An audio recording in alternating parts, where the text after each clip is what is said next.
गणेश मंदिर से 2 सितंबर को बीजेपी की परिवर्तन यात्रा का आगाज हो रहा है और इसे लेकर के आज यात्रा के संयोजक अरुण चतुर्वेदी ने जानकारी दी। उन्होंने बताया कि 4 परिवर्तन यात्राओं में से पहली यात्रा त्रिनेत्र गणेश जी मंदिर से शुरू होगी और साथ ही उन्होंने बताया कि 2 सितंबर को यात्रा शुरू करने से पहले अरुण चतुर्वेदी, सह संयोजक जितेंद्र गोठवाल समेत बीजेपी के अन्य नेताओं की ओर से त्रिनेत्र गणेश मंदिर में विशेष पूजा अर्चना की जाएगी। परिवर्तन यात्रा के रथ को बीजेपी के राष्ट्रीय अध्यक्ष जेपी नड्डा सवाई माधोपुर के दशहरा मैदान से हरी झंडी दिखाकर के रवाना करेंगे और दशहरा मैदान पर एक जनसभा आयोजित होगी जिसे जेपी नड्डा, पूर्व मुख्यमंत्री वसुंधरा राजे, प्रदेश अध्यक्ष सीपी जोशी, नेता प्रतिपक्ष राजेंद्र राठौड़ भी संबोधित करेंगे। 18 दिन की इस परिवर्तन यात्रा में 47 विधानसभा क्षेत्र कवर किए जाएंगे और यह यात्रा 1854 किलोमीटर का सफर तय करते हुए जयपुर पहुंचेगी। 19 सितंबर को जयपुर में विशाल जनसभा का आयोजन होगा और इसके बाद पहली परिवर्तन यात्रा का समापन होगा। राजस्थान में परिवर्तन की बयार चल रही है। आम आदमी चाहता है कि राजस्थान में परिवर्तन होना चाहिए, कांग्रेस जानी चाहिए, भाजपा की सरकार बने। इस सारे दौर में भारतीय जनता पार्टी ने सारे प्रदेश में 4 परिवर्तन यात्रा निकालने का तय किया है और पहली यात्रा त्रिनेत्र गणेश मंदिर सवाई माधोपुर से गणेश जी का आशीर्वाद लेकर के हम शुरू करेंगे, जो 2 तारीख को यात्रा की शुरुआत होगी। इस पूरी यात्रा के दौरान जो 18 दिन यात्रा चलेगी, 2 तारीख से चल के 19 को जयपुर में समाप्त होगी। तो वहीं जुडिशरी में भ्रष्टाचार को लेकर दिए गए कथित बयान पर बीजेपी ने कांग्रेस पर हमला बोला। बीजेपी प्रदेश अध्यक्ष ने कहा कि सीएम अशोक गहलोत हताशा में सभी पर अविश्वास कर रहे हैं, कुछ दिन में अपनी परछाई पर भी अविश्वास करेंगे। वहीं प्रदेश प्रभारी अरुण सिंह ने कहा कि जब सत्ता हाथ से जाने वाली होती है तब इस तरह के बयान आते हैं। जब राहुल गांधी जी को क्लीन चिट मिली थी तब तो आप कह रहे थे कि जीत हो गई, आज क्या हो गया? न्यायिक प्रक्रिया पर उंगली उठाना, मैं सोचता हूं ये कहीं न कहीं एक बड़ी हताशा का कारण है। मुख्यमंत्री जी, आपको किसी के ऊपर विश्वास नहीं है तो अब राजस्थान की जनता को भी आपके ऊपर विश्वास नहीं है। मुझे लगता है कि इस प्रकार के बयान लोकतंत्र में कभी किसी राजनीतिक को और इतने बड़े दायित्व पर बैठे व्यक्ति को शोभा नहीं देती। दलितों पे कई बार गाड़ियां चढ़ा करके अभी डिडवाना में उनकी नागौर में उनकी हत्या की गई है। उसके लिए राष्ट्रीय अध्यक्ष जी ने एक समिति की, सांसदों की समिति भी यहाँ भेज रहे हैं, वो जाके घटना का जाएगी, दौरा करेगी। लेकिन दिन प्रतिदिन इस सरकार में जो दलितों पे अत्याचार, महिलाओं पे अत्याचार, ये लगातार बढ़ता जा रहा है। पूरी सरकार फेल हो चुकी, जंगल राज चारों ओर कायम है और मुख्यमंत्री स्वयं गृह मंत्री होते हुए भी गृह मंत्री से आज तक उन्होंने इस्तीफा नहीं दिया। जब उस पद संभाल नहीं पा रहे हैं तो क्यों गृह मंत्री बने हुए हैं?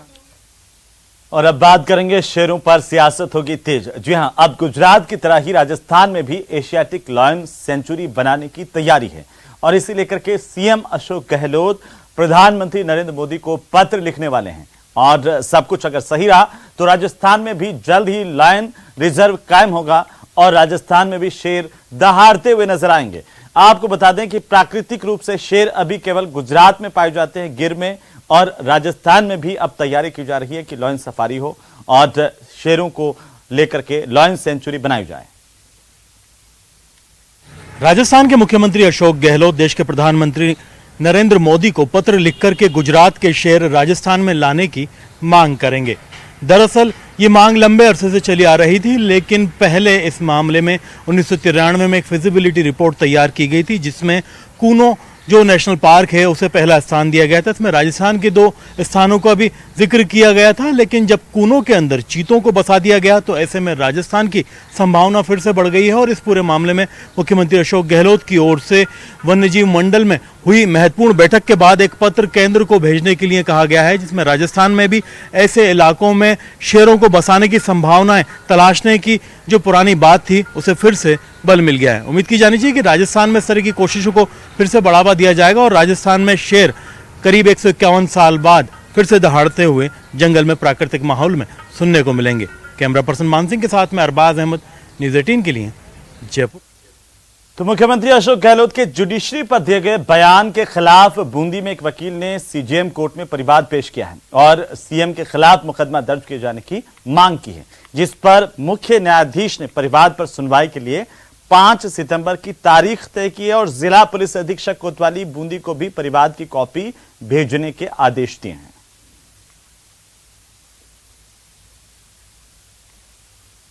राजस्थान के माननीय मुख्यमंत्री श्री अशोक गहलोत जी की टिप्पणी पढ़ी, जिसमें उन्होंने न्यायाधीशों, वकीलों और अन्य साथियों को भ्रष्ट बताया है, जो कि गंभीर अवमानना की श्रेणी में है। इस बयान के विरोध को लेकर गरिमा को बचाने के लिए मैंने माननीय सीजेएम साहब के यहाँ मुख्यमंत्री जी के विरुद्ध एक परिवाद पेश किया है। चलिए आगे बढ़ेंगे। कुचामन डबल मर्डर केस में सनसनीखेज खुलासा हुआ है कि गलतफहमी में इस हत्याकांड को अंजाम दिया गया। इस मामले में गतिरोध बरकरार है और कुचामन पुलिस थाने के बाहर लगातार तीसरे दिन भी धरना प्रदर्शन का दौर चल रहा है। दलित समाज में भारी आक्रोश है। इस हत्याकांड ने मारवाड़ की राजनीति में भूचाल सा ला दिया है। रिपोर्ट देखिए।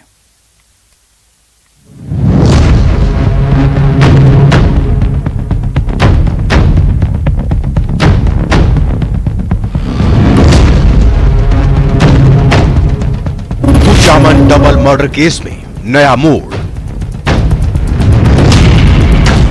रेकी की गलतफहमी में हुई हत्या। पुलिस की शुरुआती जांच में खुलासा। दुश्मन गैंग समझ युवकों को कुचला। 3 दिन बाद भी नहीं बनी बात। कुचामन थाने के बाहर धरना जारी। कुचामन डबल मर्डर मामले में 3 दिन बाद भी गतिरोध बरकरार है। इस बीच पुलिस की शुरुआती जांच में खुलासा हुआ है कि दूसरे दुश्मन गैंग के लोग समझ तीनों युवकों को कुचल दिया गया। एडीजी क्राइम दिनेश एमएन ने बताया कि जो 3 लोग डिटेन हुए हैं, उनसे पूछताछ में सामने आया है कि और कुछ लड़के थे जिनसे उनकी दुश्मनी थी। उनका वो इंतजार कर रहे थे, वो उनको मारना चाह रहे थे। इनको लगा कि उनकी रेकी करने के लिए ये लड़के आए हैं। 3 लोगों को डिटेन किया गया, उससे पूछताछ चल रही है। इसके अलावा एक गाड़ी डिटेन किया हुआ है और जो इस घटना में और भी जो लोग इन्वॉल्व थे, तो करीब 16 लोगों को हमने आइडेंटिफाई कर लिया। करीब 30 टीमें पूरे अजमेर रेंज की 30 टीमें, करीब 500 से 600 पुलिस कर्मी सब जगह रेड्स कर रहे हैं और इनकी छुपे रहने की सीकर, नागौर और चूरू और जयपुर, इस अलग अलग जगह के लोकेशन मिल रहे। हमारी टेक्निकल टीम भी काफी काम कर रही है और उम्मीद है जल्दी अरेस्ट कर लेंगे इनसे। इस दोहरे हत्याकांड पर दलित समाज में भारी आक्रोश है और कुचामन थाने के बाहर तीसरे दिन भी धरना जारी है। परिजनों का कहना है कि हमें इंसाफ चाहिए। इस मामले में अब तक 3 लोगों को डिटेन किया जा चुका है। एक गाड़ी भी जब्त की गई है। साथ ही अब तक 16 लोगों को आइडेंटिफाई किया जा चुका है, लेकिन बाकी आरोपियों की गिरफ्तारी नहीं होने पर गुस्सा है। मेरी चोरी पार्टी तो आज भी चोरी नहीं आई तो मेरी ये क्या सुनेगा। सब बात के आगे 40 दिन में कुछ नहीं किया है, अब क्या होगा ये कर रहा है। आपके बेटे का क्या नाम था? बाबूराम। वो मजदूरी करता था, वो मेला घूमने गया था। हाँ, वो 2-3 दिन पहले आए हो, बाहर फर्नीचर का काम करो। इनकी जो जायज मांगी है, जब तक नहीं मांगनी जाएगी हम धरना इस तरह से नहीं जाने वाले। ये प्रशासन जो है बिल्कुल लिपापोती कर रहा है। पूरे राजस्थान में आप देखिए जंगल राज हो रहा है। निकम्मी सरकार है, दलितों के नाम पर अपना जो राज कर रही है। ग्राउंड पर स्थिति अलग है, कहने को इनके जो गहलोत जी के भाषण है वो अलग है। आप खुद देख लीजिए, हम बैठे पिछले 3 दिन से। यहाँ का जो जनप्रतिनिधि है अभी तक एक बार आके भी नहीं पूछा। अच्छा, आवाज में होगा जो गाड़ी से मारे तो माँ की मांगा आई है, माने न्याय तो आपकी प्रशासन से पुलिस से बात हुई थी? क्या बातचीत हुई? बात हुई थी पर कोई सुनाई नहीं कर रहा है।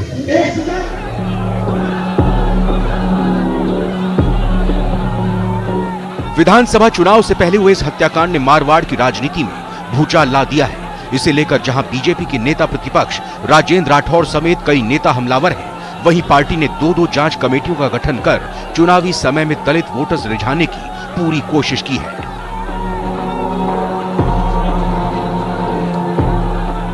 वहीं अब आरएलपी और भीम आर्मी समेत सभी राजनीतिक संगठनों ने भी सरकार के खिलाफ मोर्चा खोल दिया है। लापरवाह पुलिस और पुलिस की तो मैं बात ही क्या करूं। इसी पुलिस से इसी गैंग ने एक अवैध भरा हुआ डंपर पुलिस की पिटाई करके छुड़ा के ले गए। पुलिस नतमस्तक है। पूरे राजस्थान के अंदर और नागौर जिले के अंदर दलित समाज अपने आप को लूटा पीटा महसूस कर रहा है। राजस्थान इस समय सर्वाधिक अपराधग्रस्त राज्य है और व्यक्ति न घर में सुरक्षित है न सड़क पर। कुचामन में कुचलकर जिस तरीके से 2 नौजवानों की हत्या हुई है, उससे समाज का और शासन का एक दृश्य साफ दिखाई देता है। राजस्थान में पिछले कुछ अरसे से दलितों पे जो अत्याचारों के बढ़ने का क्रम हुआ, उसमें 61% अपराध दलितों के प्रति लगातार हुए।